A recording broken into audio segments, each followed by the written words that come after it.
I'll just go through a brief introduction and the background of my thesis, which is titled under the Murabahan's Practice in Microfinance Sector of Afghanistan, as it is related to Islamic finance.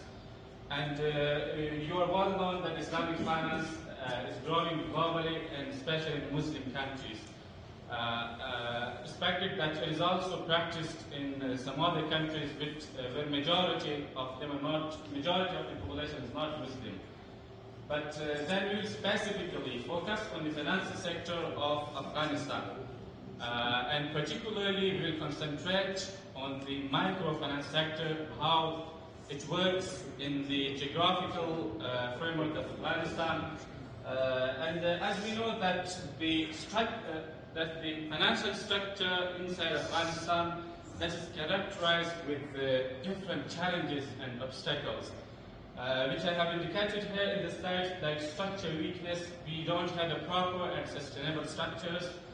There are low levels of financial inclusions. We see that those who are residing and living in rural areas and villages, they don't have access to liquidity, they don't have access to banking systems in order to gain profit and in order to invest their money which they have their own pockets.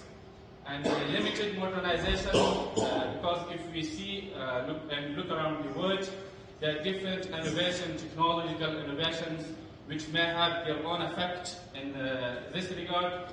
And in Afghanistan, we are confronted with a fragile and weak regular environment. So this was a short, a brief introduction about the financial sector of Afghanistan.